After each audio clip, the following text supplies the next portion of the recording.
when you can actually then get the kickoff integration and get the integration team together, the more clarity you have around those things, the better you're going to be set up for success. The closer you are to building out a plan of record.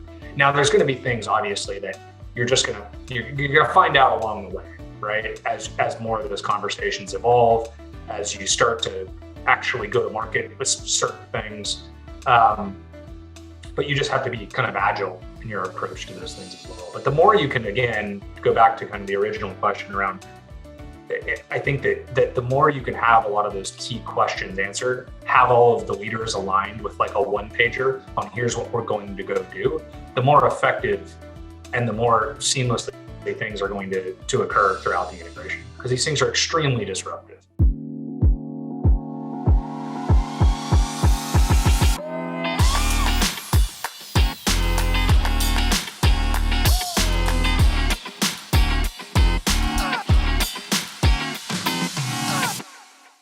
Welcome to M&A Science, where leading M&A practitioners share lessons learned from their experience. If you're interested in keeping up with the latest from M&A Science, visit mascience.com. Subscribe to our free newsletter. Every Monday, we share highlights from our interviews and invitations to events as we build the greatest community of forward-thinking M&A practitioners. Again, that's mascience.com. I'm your host, Kison Patel, CEO and founder of M&A Science. Joining me today is Cole Breidenbach, VP M&A Integration and Strategic Initiatives at Okta. Okta provides cloud software that helps companies manage secure user authentication, trading on NASDAQ under OKTA. Today, we're going to talk about successful deals using leadership alignment and go-to-market strategy. How's it going, Cole? It's going great. Thanks for having me, Kison. Okay. My pleasure to have the conversation. Can we kick things off with a little bit about your background? Yeah, sure. I'm happy to do so. So Cole Breidenbach, thanks for the intro, Kison. Run VP of M&A Integration and Strategic Programs and Initiatives at Okta, working for our Corp Dev organization. Been at Okta for about almost going on 8 years now. It's been a fantastic ride. Prior to that, I did a little bit of corporate consulting with Accenture. So you did corporate consulting with Accenture, joined Okta, but not like a diehard finance, M&A, No, not at all. Consulting background. No, I mean, I'm a bit of a generalist, did a smattering of everything as you do at kind of one of the GSIs like in Accenture, some portfolio rationalization, some low-cost location resourcing projects, as well as some large SI deployments with some enterprise tech companies. And then have a little bit of a non-linear, non-traditional journey at Okta. I joined actually as part of, I think I was customer success manager, CSM number 3, that was hired back about almost 8 years ago. And I kind of joined for the market opportunity, the company, the leadership team, and the problems they were trying to solve. I kind of saw a little bit ahead of the curve on really what Okta was trying to do in a nascent market, but really taking identity to the cloud. And then came in as CSM number 3, helped our chief customer officer at the time put the rails around, kind of what does customer success as an organization look like over the next 3 to 5 years, but also then they wanted somebody with enterprise account management experience. And so I came in to help Okta as we moved up into the Fortune 500, manage some of those very large customers. And then kind of took a different role. Our CRO, Chief Revenue Officer at the time, tapped me to then go build and stand up our business value consulting team, our business value engineering team. Many organizations or tech organizations have those teams. Built that from the ground up, people, process, systems. And by the time I left that behind to take on this role, it was a global team of about 12 folks. And then, came on board as Okta pivoted to become a bit of a more acquisitive company. We had some experience with acquisitions in the past, but we really needed to build the capabilities around integration because I think we got a lot of the steps in integration wrong. So really just came on to build out, again, build the capabilities cross-functionally at the company, ready us to become a better executor at M&A integration and realize the value that we went on to achieve with some of these companies. I appreciate that background. I think it'll come up later because I'm getting you're the regular Joe running around the company that got sucked into M&A and ended up taking a lot of reign in what you build today for your M&A integration capability. Yeah, a lot of different hats, non-traditional training, but it's been a great ride at Okta. And then 8 years, what was the headcount when you first started compared to now? I think it was close to about 300, right around there. So 300-ish. And now I think it's almost 5,600, above 5,000 for sure. That's some cool growth to be a part of. It's been pretty special to be a part of. From pre-IPO to now post-IPO, scaling to $1 billion in revenue, and now going towards kind of the next 3-4 years of heading towards $4 billion in revenue. It's been exciting. Does it just keep getting easier and easier? Completely. Nothing breaks. Everything goes the way it's supposed to, right? No, it's been pretty exciting. Well, what does leadership mean to you? Oh, that's a loaded question. I mean, I think leadership really means. I should ask specifically, what does leadership alignment mean to you?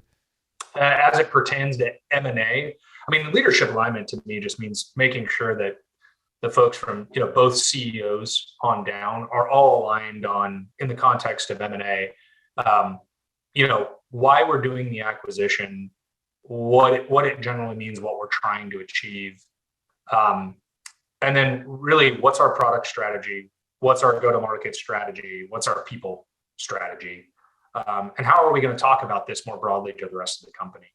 And really, it starts at the top with both CEOs when you're starting to consummate the deal, right? Like when you start to get into a term sheet.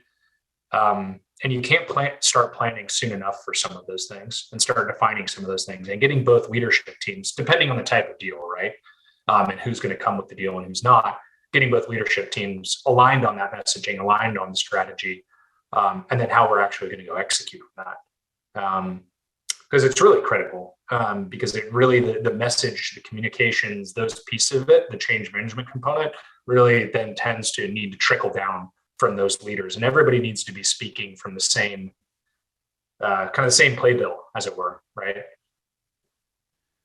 It sounds easy, right? And at the end of the day, I talked to a lot of folks in your shoes, and it's always, hey, this vision alignment got lost during the deal. Yep. And maybe you can give me more of that specific on how do you actually do it right? How do you really define why we're doing the deal in a way that it sticks? So it's not just enough to get the deal closed and then, or maybe there's something else I'm missing where that it gets lost in going over the bridge to the integration world. Which can happen as well. I think the most important part is it's really easy and obviously to get excited about the kind of the strategic vision, what you can go achieve especially when you do a large scale business acquisition, as you're bringing these two companies together. Depending on the deal type, let's say it's a growth market acceleration type deal, right? It's very easy to get very excited about that and only want to talk about the potential for the two companies coming together and what you can go achieve. That's great. The raw stuff is fantastic. It gets people excited, gets people aligned on kind of what the vision is. But very, very quickly, what people want to understand is kind of the nuances, the pieces around, okay, well, how are we actually going to operationalize this? What does integration look like? What does success look like? That's oftentimes why when you're in due diligence and you're kind of going through the process of asking the questions, understanding what the risks are as you're looking to consummate the deal, very quickly, those diligence meetings, the conversation shifts to integration and how you're going to actually integrate those things. And so I think, leadership alignment, and as quickly as you can start thinking and formulating plans on how you plan to lay out integration, what those key milestones are, having very key messages on what you plan to do with the product, how you plan to go to market with it, who's going to be selling it, who are you going to be selling it to, how much are you going to be selling it for, all of those kind of details, and by what units of measurement. And then what are you going to be doing with the people, and what does the organizational strategy look like? And even if you don't, I think the really interesting thing is that's a lot to get figured out very quickly, right? And so even if you don't have those things figured out right off the bat, being transparent about that, I think, is really critical. So meeting people where they are, understanding that all of your employees are going to be going through a lot of change as a result of the integration. And even if you can give kind of the high level bullets of what you're trying to achieve, here's what we think we're going to go do and the decisions we've made. Also being transparent about what we haven't decided, what decisions we're still thinking through, and stuff we need time to decide, I think is fair too. But as long as you have a regular cadence and rolling communications around that and preparing people for change and meeting them kind of where they are, I think that's a critical piece to kind of getting any integration right.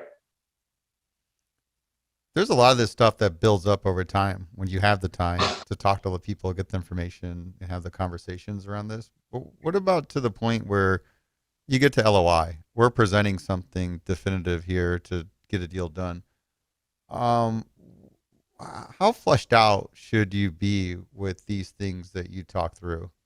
Because then this is where it gets really foggy and inconsistent, especially around some of those go-to-market details, which could range of, oh yeah, you cross-sell our stuff, we'll cross-sell your stuff, into a really detailed plan on how this is going to come together. Yeah, I mean, I think to the extent you can, it's why being involved, I think getting in the integration, folks involved in a deal very early, it is critical so that the infrastructure around the planning, getting the integration team, the functional leads kind of all together and starting to spin up those conversations very early is very important.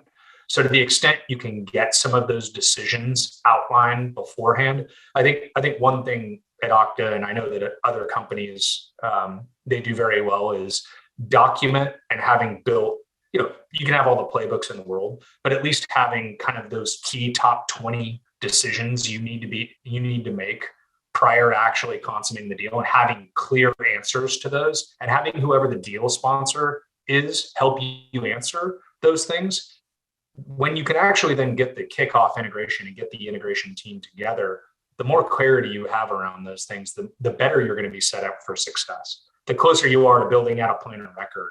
Now, there's going to be things, obviously, that you're going to find out along the way, right? As more of those conversations evolve, as you start to actually go to market with certain things. But you just have to be kind of agile in your approach to those things as well. But the more you can, again, go back to kind of the original question around, I think that the more you can have a lot of those key questions answered, have all of the leaders aligned with like a one-pager on here's what we're going to go do, the more effective and the more seamlessly things are going to occur throughout the integration, because these things are extremely disruptive, right? So plan for the change to come. Plan for the change to come. Change management's a big piece of it. And oftentimes I think, well, two things, I guess. One would be, I think, change management means a lot of different things to a lot of different people at a lot of different elevations, right? In different contexts. So in the context of M&A, I often find that it can be, I don't want to understate this, one of the most areas of underinvestment that some companies make, because they underestimate the amount of change and how much of a lift it's going to be to enact change elegantly for people. And the best you can do is try to build as much plans, try to communicate effectively, put enablement sessions together, hold ask me anything sessions or town halls, right? To allow for live Q&A. Those are things we've done. But the reality is, a lot of these teams and people are going to go through a monumental amount of change. And so to the extent you can, building the teams and infrastructure and organizing a change management function around that is something that we've seen a lot of success around in our experience with M&A. There's so many interview topics we could expand on from the last few things you mentioned. Going back to leadership alignment, what happens when there is no alignment in leadership? I mean, from what we've seen from my experience, you see a few things, right? I think one of the first ones is confusion around what you are versus what you aren't integrating. That then leads to, I'd say, inconsistent messaging internally.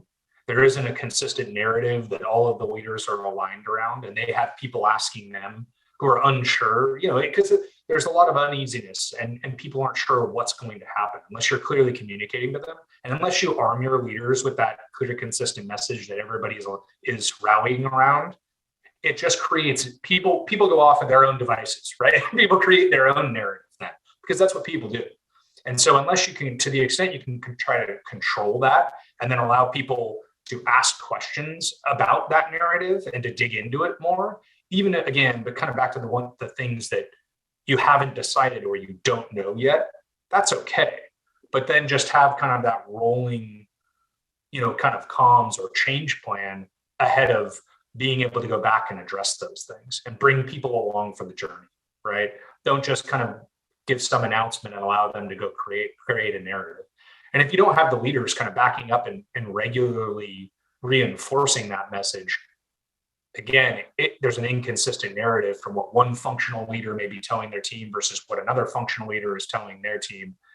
And then it just creates mass confusion, unease, which then leads to some of the people issues, retention issues, things downstream that end up happening. It might not happen immediately, but it may happen 6-9 months later, right?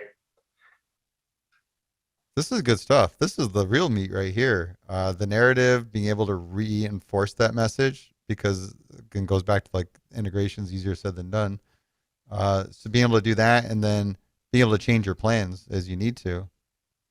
I want to hear more about this because I know you're speaking from experience, and I don't want to put you in a spot where you got to like, give me an example or put others' names out there, but just, yeah, I mean, do you have more of that, of these kind of things that happen? And I feel like these are the interesting lessons learned to help prompt other practitioners to learn, to make sure that doesn't happen. Yeah, no, I'm happy to get into it a bit. I mean, at Okta, we did a recent acquisition, probably about almost a little bit more than a year back, of Auth0, kind of a developer-focused identity and access management company. So while Okta was very much a top-down selling to CIOs, CISOs, and an enterprise kind of motion, Auth0 was very, bottoms up, sold to the developer, because the developer was always the end customer and the user at the end of the day, right? So regardless of who the executive buyer was. But this is specific to the CIAM market, so customer identity and access management. And it was an area where Auth0 was a bit of a nascent market. So the impetus, or I guess the strategic rationale behind the deal, was it was a growth play. It was a growth acceleration play. Okta had a product in market already, where we had, relatively some feature overlap. So we have a product in market. We're now buying a company that has a product in market, but really it was taking those two different types of approaching similar problems. But what was really interesting, so that's challenging in and of itself, right? Once you do that, so not only was it Okta's first scaled business deal, it was a product that was somewhat similar to one we already had in market, but we were approaching similar problems from different ways for different types of buyers and users. So it was very interesting in that, post close, when we were able to look at some of the data and look at some of the things that came out of the clean room, we actually only saw that there was about 2%, less than 2% customer overlap. And in the cases where we were actually within some of the same customers, there were different BUs in those customers using us for different reasons. So if a company was very developer heavy, or they had large developer teams, they often had Auth0. If they had a company that was more admin heavy, or they wanted kind of a very robust UI, UX, et cetera, that was enterprise ready, they kind of went with Okta, where they didn't have as much. But that obviously you kind of sacrifice different value levers depending on which solution you choose. Anyway, one of the things that we did was, in the event of change management, there are a bunch of things I think we could have improved. Getting better on some of those comms right at the outset, making sure we were crystal clear on our messaging. But I think one of the things we did a really good job of throughout the integration was to go back to some of the things like bringing people along for the journey. Was, we needed to get both CEOs together in regular monthly town halls to talk about what the integration plan was, to talk about the decisions we had made, to talk about the decisions we had, and what was and wasn't changing, and then to talk about and be transparent about the things that weren't changing, and then allow for open discussion, allow for live Q&A to both CEOs to answer questions. And that would then inform some of the things that we would follow up on during the next town hall, right? And oftentimes it wasn't just both CEOs, it was both CEOs plus some of the functional leaders who may be impacted by a lot of change. Let's say, as an example, if we were bringing both finance orgs together and that was a new change that we were announcing, we would allow both CFOs to come in and answer questions from employees about kind of what that meant, what next steps were, what did that mean to those people, right? Because the immediate thing that people naturally start gravitating to is, well, who's my boss going to be? How does this impact me personally? All of those personal questions. It's a natural reaction, right, for anyone. But those were some of the things I think we didn't do right away, but we course corrected very quickly post close, and started having those kind of regular, I'd call them change town halls and touch points to give people updates on integration. Yeah, I like how we're getting into a retrospective. It's a bit kind of looking at what's interesting about this deal is on the onset it's close to the core, but different user bases completely. Yep. Which that's the whole go to market thing to figure out. But yeah, what went well and what do you think you could have done better? Yeah, I mean, I think, as with any deal, I think we could have gotten the comms and the initial messaging for both sets of employees, at least internally. I think we did a very good job externally, kind of announcing and articulating the vision, the strategy. I think that made sense. If you listen to some of the earnings calls and what the analysts were saying, it made sense to the street. It made sense to our investors. It made sense to the market. I mean, customers obviously had a lot of questions around what's the platform for the future? Are you going to integrate them at some point? What does that mean? And some of that stuff we're still figuring out is the reality, right? As you look at kind of the platform product strategy longer term. But near term, the messaging was fairly clear. We're not deprecating either solution. We are investing in and building out both products and both roadmaps, and we'll continue to support all of our customers with a continued commitment to your customer success, to your success on both platforms. So I think that really helped to remove a lot of the noise from our customer base, our partner base, and then the investors in the street. I think where we could have done a bit better was being clear internally about what our plans were around integration, which is everything we were just talking about. And I don't think at the time we really knew what that looked like right off the bat. And so I think maybe taking a step back and really digging into kind of the comms strategy, even if we didn't have those things figured out, and being a little bit more thoughtful about how we calmed that out at the beginning would have taken some noise out of the machine. Because I think a lot of those town halls that I referred to resulted because of there was so much noise with the working teams. Nobody was really clear on what we were going to integrate, people, process, systems right off the bat. There was rumors, there was different, kind of leaders talking about different things. And nobody could, just one high level message wasn't really going to help our employees or either set of employees, right? Understand what that meant. And so I think taking a step back and being a little bit more thoughtful about how we messaged that, and then more recurring right up front meetings and sessions on communicating that change transparently, I think would have been very, very helpful. And then back to the leadership alignment. I think we were fortunate at Okta to have some phenomenal executive leaders on board who had a lot of experience in their past with mergers and acquisitions. Our president of field operations, Susan St. Ledger, our CIO, Alvina Antar. We had a lot of executives who had a lot of experience with M&A, and I think those people very early, one thing I think they did very well was they went out and established their own kind of functional partnerships with their counterparts. And even if it wasn't very clear what the all up integration strategy was going to be yet, they got their teams aligned on here's kind of what we're thinking through as a function. Here are our North Stars as a function. And here are the open questions we have and things we'll have clarity on in the coming days, right? Coming weeks, months.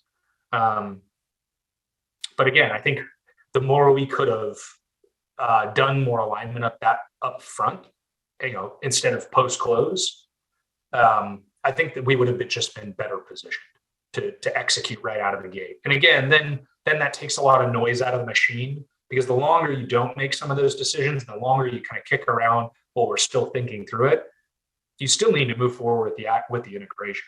right? You still need to maintain momentum, because every day that you don't integrate and every day that you don't kind of move that process or that machine forward, you risk losing deal value, right? You risk losing people. So the business outcomes, the people focused metrics, because people are at the center of any acquisition and making it successful. Just the longer it takes, the more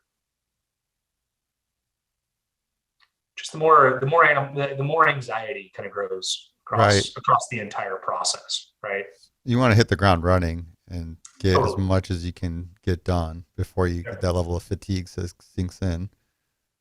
When you said leadership alignment, are we talking about C-suite, BU, functional leads? Like, who are the key people there? I think it's probably, again, both CEOs. Let's first of all, facilitate helping both CEOs get aligned on the key questions that we need answered. Here's kind of our thought process. Are we all aligned on these things? And then it's getting the C-suite folks from both companies, assuming it's a scaled business acquisition, right?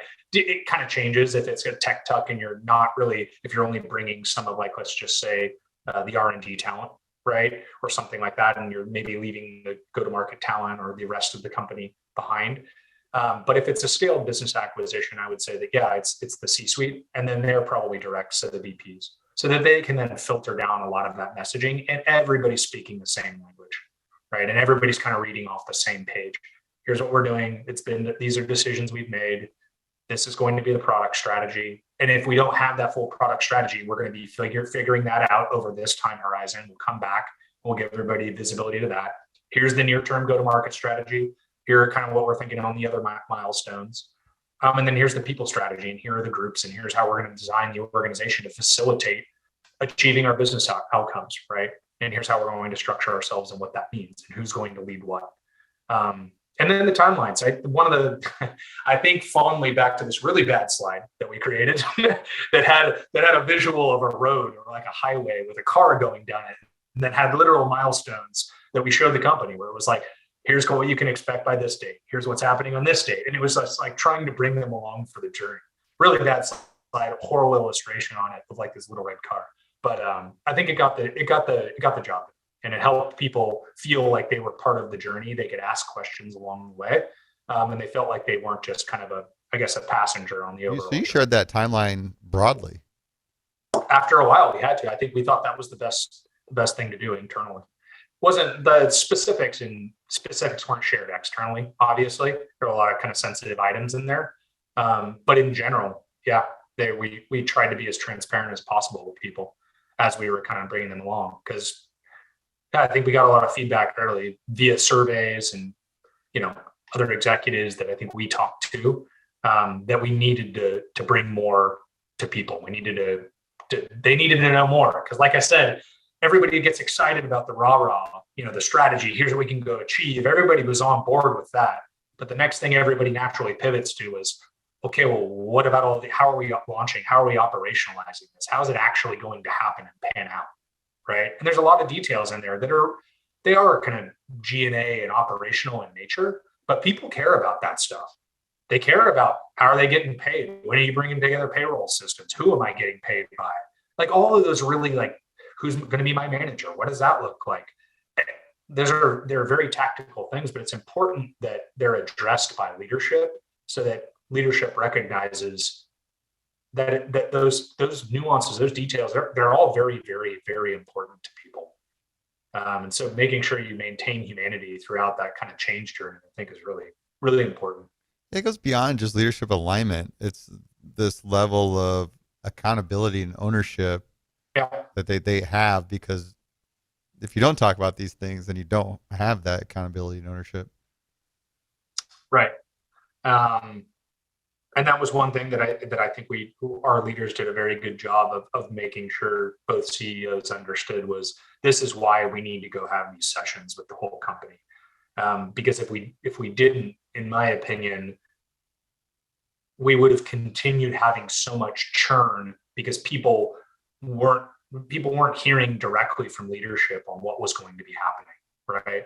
Mm-hmm. And then, frankly, what we just didn't know yet, because this stuff's hard. M&A integration is really, really hard. And thankless too. Yeah, oftentimes it can be.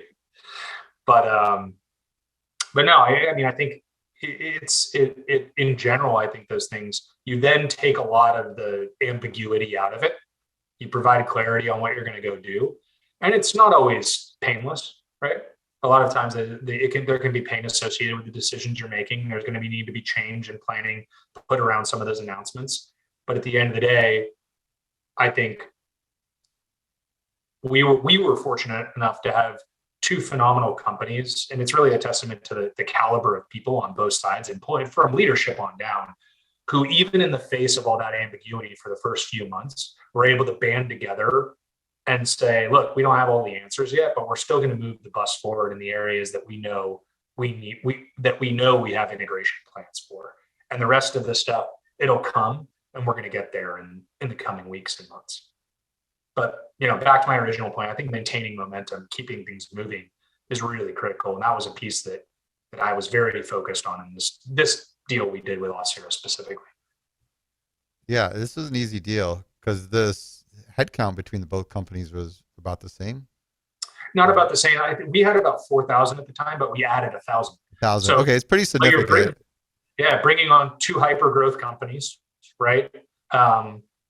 And one company was public, one company was private. So there's compliance standards, there's nuances there that you have to be aware of, operational efficiencies and operational details you have to kind of work through, and challenges. So yeah, very, very, very, very challenging integration. We're almost there. And I had a business case against $6.5 billion. So yeah, it's I guess that's why it makes it interesting to reflect back and get some of the the learnings, the lessons learned, or that retrospective view. You talked about communications, how it sounded like a lot of the external communications went well, but opportunities to improve internal communication. Yep. We touched on some of the general themes around alignment. Anything else that sticks out that went really well and things that didn't go as well? This is like as hard as it gets for integration. Yeah. I mean, that's why it's interesting. It's not like, you did an acqui-hire of, a dozen engineers and called it a day. Yeah, I think a lot of it, I think there were obviously challenges with kind of go to market. What was the model going to look like near term versus, and how are we going to co-sell together in the field? Because think about it, we were competitors, right? So how do you kind of take the wind? How do you make it a collaborative environment versus a continued competitive environment when you acquired a product where we would sell against each other, but we were also in different types of deals. So, but we still did obviously bump into each other occasionally. And so how do you make it a collaborative environment in the field and give our field enough guidance so that you still look like you understand what the plan is in front of your customers. So you still look good and speak intelligently and understand how you're going to operate in the field in front of customers. I think we did a good job at that. I think there's always room for improvement there. That was a big challenge. But I think we were able to, it's funny. I've been a part of a good amount of acquisitions now. One of the things, when we finally closed the deal, one thing that we had done was we had, communication mediums were different between the two companies. Okta was heavy email. Austereo was heavy Slack. That was what they used as a primary form of communication. One of the things we did to kind of bridge the gap, even right as we closed, was we built kind of Slack Connect between the two Slack instances, right? Because we had Slack and Okta as well. And it was funny because when we closed the deal, the day we closed the deal, there was an all Okta and Austereo Slack channel that was stood up, and you wouldn't believe it. There were pictures, photos, there were people welcoming each other. There were photos of the Australian sales teams already getting together for dinners and meeting each other to account plan, starting to kick off the account planning process. It was kind of goodwill like I've never seen in a deal before. So the excitement, the coming together, the collaboration was again, back to my comment before about kind of the caliber of the teams, the caliber of people on both sides who were coming together. I think it was a testament to that. I think we did a very good job there. Clarity on some of the tech integration, I think, could have been better. I think we didn't fully understand what the org was going to look like, what we were and weren't going to integrate. I think it was pretty self-explanatory. We were going to have to integrate front, back office systems and all of that stuff. But at the outset, that wasn't very clear. And so I think having a more clear roadmap or POV on what that looked like, as well as what the Auth0 product unit looked like, would have been good. And this goes back to kind of having your integration plan set beforehand, even if we didn't know fully that it was going to be a product unit yet, being clear about what that was, what that meant, and then what was going to be in versus what was going to be out of that, I think would have been very helpful. I think it took us a while to get there. We eventually got there. But,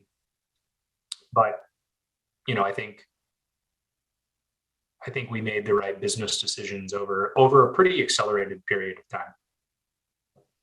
It's I like how you talk about this too, because you're really becoming the poster child of the next generation of M&A integrators. The fact that you're very transparent and reflect on lessons learned and that whole, and with that, I think just the culture of your company, it sounds interesting that, the whole agility, your team sort of responded really quickly. They knew they got to get together, get to know each other, start thinking about what's next. How does that come in play when you're executing on integration? We talked a little briefly and mentioned Agile earlier, and it just sounds like there's so much of this that regardless of how much pre-planning, it's going out the window as soon as this big surprise or information comes up. And I can tell, like you know what I mean? Yeah. How do you think about it? How do you sort of, and I don't know, is that just purely the culture of the company and that's what it is? They do integration in that format, or is there some notes that some of the traditional pure waterfall driven agile, we call them the classical practitioners out there, could take some takeaways from you on? Yeah, that's a good question. I think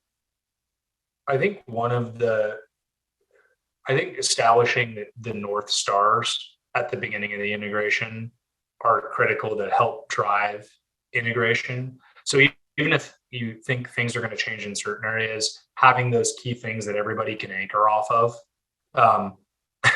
For instance, we don't want to do anything that alienates our customers. Customers come first in any decision we make. Making sure that people are at the forefront of our decision making. We're going to do right by people, right by employees, right by the company, right? There's just a few, I think, really key tenets, or like I guess you can call it your mission statement, for how you can then drive the integration, and you can map everything back to those things, right? And you can say, okay, we're approaching this decision, let's say very tactically, around a Workday instance. Are we merging Workday instances, or if this company is in the midst of pushing deploying their Workday instance, should we stop that? Should we continue it? Should we integrate it? Like, what does that look like? Even the very tactical decisions that are very important, though, and have financial implications, depending on what you decide, being able to map those things back to those key tenets or North Stars, I think helps a lot. The other thing that you kind of mentioned is kind of a bit of a sidetrack here, but the culture, I think, of both companies was definitely in both companies a culture of owners and doers. That's just by nature the way both companies operate, and very collaborative in nature. But I would say one thing that I talked to a lot of folks back about, kind of in a retro, even if you put both kind of mission statements by both companies write down on paper, you write those things down, and in practice they look like they're the same, or I guess in figuratively on paper they look like they're the same. In practice, they're going to manifest themselves in very different ways. And so that's something I think that all M&A practitioners need to be aware of, is the cultural component. So even if you line up both mission statements that look exactly the same, here are key cultural, corporate pillars. These are the things that we prescribe to. In practice, as you start integration, you're going to see very quickly where the mismatches are. And so I think those are always things to be aware of, and things to try to get ahead of to the extent you can. Because then as you start integrating, you start getting noise in specific areas where frankly you don't need to. And I think that if there's ways, that you can get ahead of some of that if possible, I think it's just sets you up for success later. And I think being honest with people about those things. I think people appreciate transparency and honesty from leadership on down. And, so anyway. Well, it's interesting. You went on a lot of the culture piece and then the decision-making part. And it's interesting because leadership styles and then it lends to the decision-making approaches. And it sounds like you built that. Here's some core values or what guides us on those decisions. How is that emphasized? Is that because when you think about integration, it's change. It's a lot of decisions to make. Is that proactive to tee that up and saying, hey, this is going to be our framework for making decisions through this integration? Or is it just here's a plan and let's execute against it?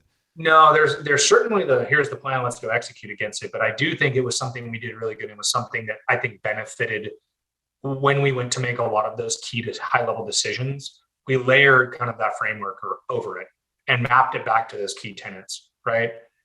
It was, and it's kind of like that impact analysis across your stakeholder groups a bit, right? Which is, how is this going to impact our customers? How is it going to impact our employees? How's it going to impact our partners? All those different stakeholders.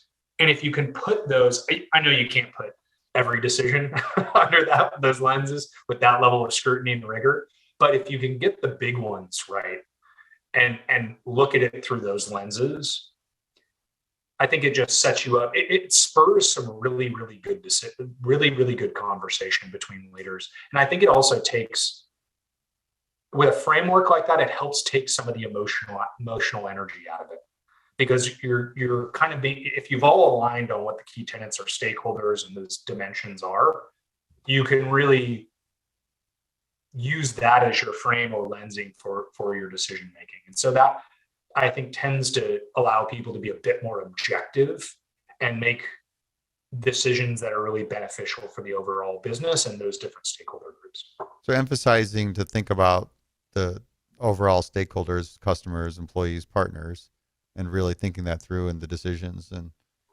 that seems pretty straightforward. Seems straightforward. What are steps like 2 through 12 after that?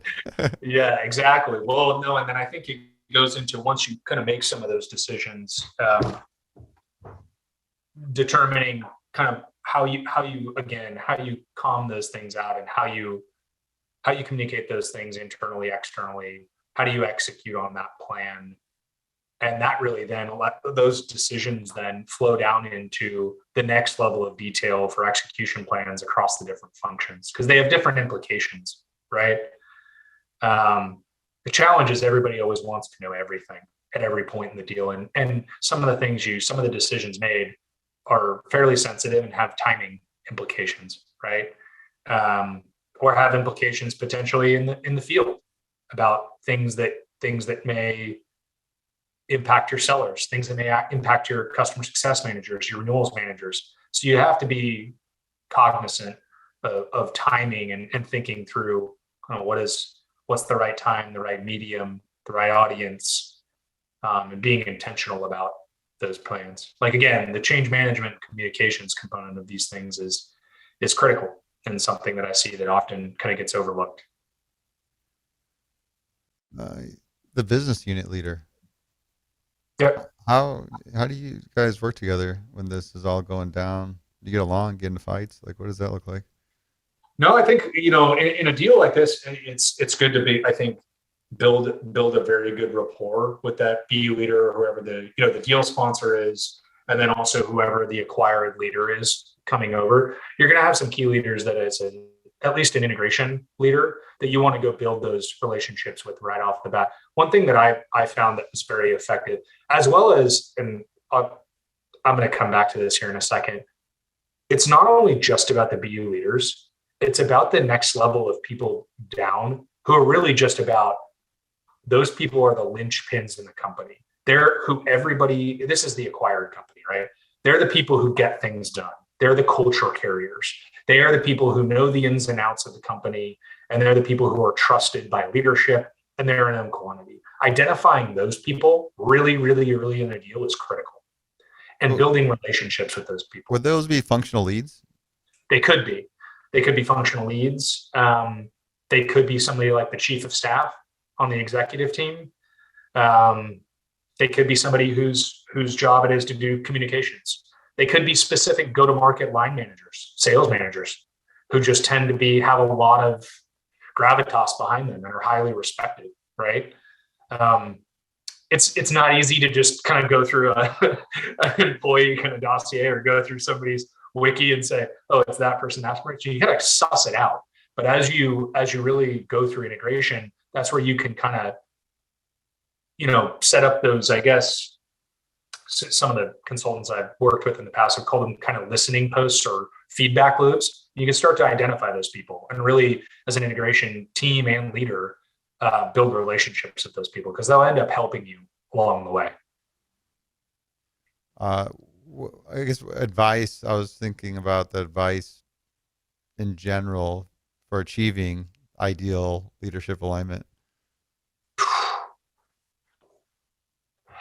I mean, if I could go and do it all again, I think it's really it starts at the CEOs. And it's tough to get their time. But at least if you can elevate it to the level where they can make a few key decisions, and then you can literally have a very tactical, almost leadership alignment / change session but prior to that, have their leaders filter down that message to the functional leads, to their C-suite first, and then get everybody together in a session to kind of say, here are our North Stars, here's what we're doing, product strategy, go-to-market strategy, et cetera. Have those to the extent you can, those things mapped out, and then get the leaders in a room to have that alignment session. That's how I think you do it. It's a change management play, and it's going to be tough to kind of get everybody to do something like that. But it's something, if I could go back and do it again, I wish we would have done up front. Now, we ended up doing it eventually, but I think it would have been really beneficial to maybe push that agenda and that issue. If I could go back personally, if it was something that I could have done to make it more, the integration a little bit more seamless and less bumpy, something I think we could have been a bit more vocal and strong in pushing the need for that kind of session, the need for that kind of process. And it's something I think it's a learning that we had through this one that we'll do in the future. Yeah, I actually like the emphasis on that. Do you have advice that you would give? Doesn't have to be your CEO. Doesn't have to be Todd. You could give it to me. At some point we're going to acquire, the next little thing. What advice would you give to the CEO and just general, like doing M&A and not screwing it up?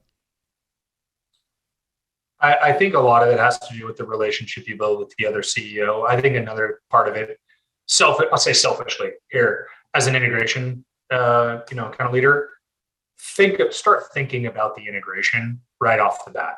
Start thinking about what this actually means. Again, I think a lot of it really goes back to, you've got the high level strategy. We got that. It's very easy to say, oh yeah, the company will just execute it. And we've got kind of an integration team. We'll be good. We'll be great. But think about the integration. Think about the details. Appreciate the details and appreciate the need for people to understand the details, right? Not just the strategy, not just the, here's the market opportunity and everything else, right? I think a lot of it is having a very thoughtful and right off the bat view and conversation with the other leader about how integration, what does that look like, right? And then working with your corp dev leaders, the IMO, et cetera, to really bring that down and flow that throughout the rest of the organization and facilitate that messaging. I think that's really critical. It's a really critical piece of it. You just described modern M&A right there, my friend. Yeah, because if you don't have it, noise in the machine, churn, people don't understand, right? And it's very easy at a CEO, and I'm not talking about Todd, I'm just talking about just in general, any CEO elevation, that'd be career limiting, right? It's very, very easy at the CEO level to not hear a lot of what's happening 2 clicks down, right? And so you kind of get lost in this. Well, I don't understand why I'm not hearing that. Yeah, you might, because not only are you the CEO, but 50 other things, that feedback might not be making it up to that level. So making sure that CEO does start hearing that feedback early and often is important, both CEOs. And then you can course correct. And then you can have a fact-based discussion on things you need to go do differently within the integration, right? Giving regular updates, having open dialogue with both CEOs. Yeah, that could be a big variable in how much communication they have throughout the deal, because you could see one extreme of being hands off, especially you got some advisors and let them do all that back and forth, versus the opposite where we're going to become golf buddies and we're going to be hanging out and really talking about this stuff all the time. Right. And I think it was something that we were lucky enough to have, which was two fantastic leaders who built a relationship over years. I mean, they've both written articles about it. They've both done interviews about it that are all public. And I think they built a relationship over many, many years with, so I think we were lucky that as they came together, there was so much excitement, and you had two fantastic leaders who are very different, but very effective in the way that they operate, kind of come together. So I think it's been a great experience from my perspective. We're like barely halfway through our outline. So I gotta bribe you to somehow come back and do the second half of this. I'm already thinking to let you beat me in a game of golf so I can get you back on, the podcast. We'll have to do it. Let's set it up. Yeah, we'll do another golf outing at M&A Science. We got to do it in the other side of the bay. People don't like coming out to the East Bay over there. It's brutal. But so there's that. But so I don't think we're going to get a lot of the go-to-market stuff. But yeah. One of the things that I wanted to touch on is your background coming up through. Essentially, you came up through the business and ended up in an M&A integration role. I'm just that whole piece, because I feel like even early for a company to start thinking about building out their integration function and really identifying who the best. We tend to default in the industry to go find someone that's done it, really hunt around for like the consulting company to come do the first couple of deals. Yeah. I mean, I'm just kind of curious how that, from your view of your experience, and your shit, man. I'm not going to just talk to enough people, and you're really impressive for how you operate. So I wanted to hear where it came from. Yeah, no, I appreciate that. I mean, I think it's interesting. When I took this role, I had never done an M&A integration before. I had participated in my days in Accenture, kind of on the outside of an acquisition, but I hadn't ever built an IMO, led an IMO before. And when I actually went and had a cup of coffee with my manager, my boss now, who's our EVP of corporate development, Monty Gray, I remember one of the things I kind of asked him as I was exploring what's kind of the next opportunity for me after kind of this business value thing. I had a cup of coffee with him, and he said, I've kind of got this corp strategy team. He kind of laid out the framework for what he wanted to go build. And the corporate development function at Okta is actually pretty kind of unique. It's not just M&A. It's also got strategic partnerships and ISVs. It's got our venture arm underneath it. It's got corp strategy, and it's got our tech, some of our tech strategy and partnerships team as well as our deal. My counterpart who leads the kind of the deal team, and then our integration team. And my team actually participates in leading other major cross-functional growth initiatives as well, beyond just M&A. So things like new distribution models like MSP, OEM, new routes to marketing, global acceleration. We partner with the organization to drive that. A lot of the same set of considerations, a lot of the same structure, rigor, governance is required, right? So my team kind of participates in helping launch and drive those. But he kind of laid all that out, and I said, what are you going to do with the M&A integration thing? I kind of pointed at the box, and he's like, well, I don't have a leader for it yet, but I'm looking for one. I said, all right, well, I could be interested in doing something like that. And one of the things he said to me, he's kind of like, look, the way I think of it, you need kind of three, you need somebody who's kind of a self-starter, an athlete, a bit of a generalist, who can do a little bit of everything, right? That's kind of like the person you want leading this thing. Because it's not just a program management role. It's a very unique role. You need somebody who can kind of play across all of the different functions, who can be dangerous in each one, but who's not kind of going to go extremely deep in one function, because you're focused on the broader business outcomes for a deal and the integration. So you need to have that perspective, play for the house, right? We have KPIs, we have deal value things we need to go achieve. Let's all zoom out from focusing on this one legal issue. Let's see the broader vision here. So you need somebody like that. You need somebody who's versed in M&A. And then you need somebody ideally who's a known quantity at the company, who knows all of the different players, who's built relationships from the executive level all the way down to line support people. And he said, to be honest with you, man, you could do number one and you are number three. You just need to learn M&A and you can go do that.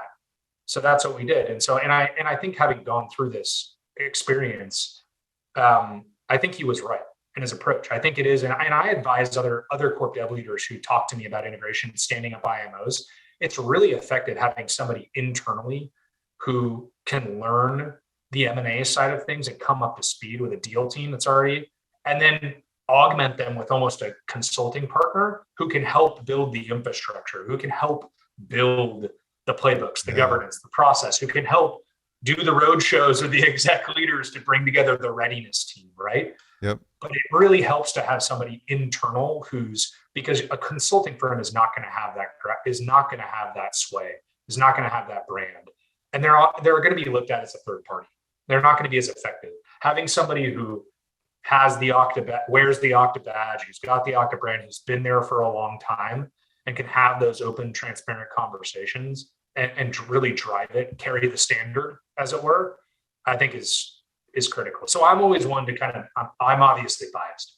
I'm always one to kind of campaign a bit on the side of look for that athlete internally, look for that change agent, look for that person who has been in different roles across the business. If you think about my background, pre-sales, go-to-market, post-sales, go-to-market, and then kind of going back into kind of a heavily operational end-to-end role in M&A integration, I think that's a really effective model for building this. Leadership, operational chops, and know the business. Cole, what's the craziest thing you've seen in M&A?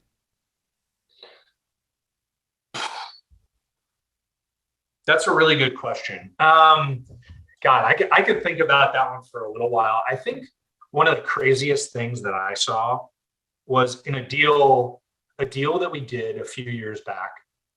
One of the benefits that the company we acquired had was kombucha delivery.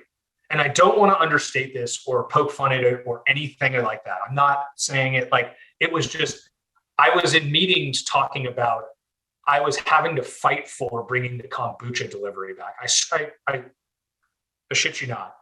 I was having conversations with our CFO about you've got to bring the kombucha delivery back. People are sideways. It's only a group of 30 R&D people. We do not want this thing to go off the rails. Give me my kombucha delivery back. I was having to fight. I thought, and I walked out of a couple of meetings going, never in my career did I thought I'd ever be arguing with a CFO openly about the need for, but it was something they were so upset about. It was just something that was part of their like daily routine, getting their kombucha. That was their thing.